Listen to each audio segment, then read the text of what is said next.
But first, Campbell Newman has called on the government to use smoke bombs and helicopters to move bat colonies away from people.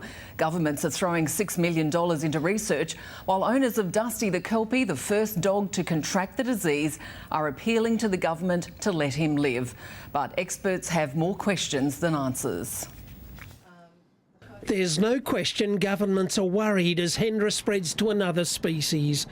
The recent spike gives rise to more questions than science is able to answer at the moment. 14 horses are dead, 64 people potentially infected, and now a kelpie called Dusty. So scientists want to see if flooding rains or warm weather has changed the way the virus behaves. It may well be that this is a knock-on effect from the extreme weather events that we've had in the last 12 months. Experts are convinced the farm dog caught the virus from a quarantined horse and not a bat.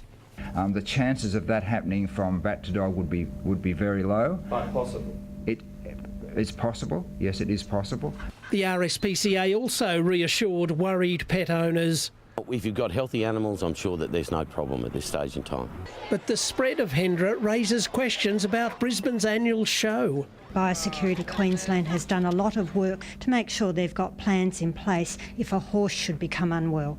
Scientists say dispersing bat colonies could spread the virus further, but Queensland's opposition believes some will have to be moved. There needs to be a proper use of the tools available: smoke bombs, noise and helicopters. Despite the injection of funds, the government says it won't be rushing the vaccine to protect horses because it has to be proved safe as well as effective. As for Dusty the dog, if more tests prove positive, the Premier is adamant he will be put down.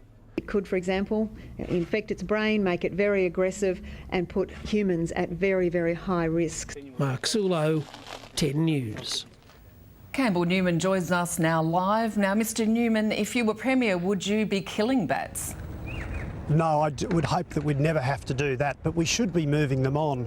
The government's all over the shop on this one because on the weekend, Vicky Darling, the Minister for Environment, a member of Anna Bligh's cabinet, actually said that they'd be issuing permits to allow councils to move bats on, and that's what I'm saying should happen. But the experts and the Premier, indeed, they say that it is better to leave the bats alone.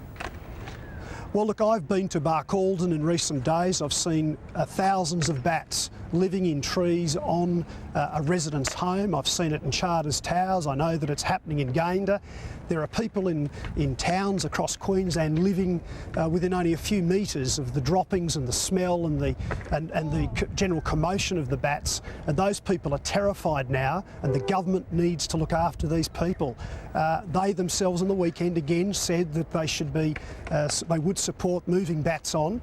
Now they're saying something different. They're all over the shop. So do you see this as a choice now between human health and flying foxes?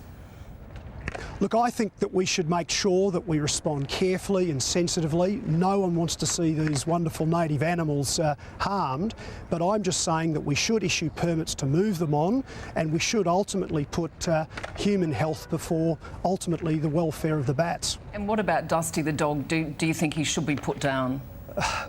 Well, I do have to take on board what the experts say. I did hear some arguments being put today that at least Dusty should be around to sort of study what happens to him and how the virus perhaps changes over the coming weeks and months. So hopefully he could at least be saved or given a stay of execution. That's what I'd like to see happen. I'm sure many others would too. Yes, OK, thanks. LNP leader Campbell Newman joining us live.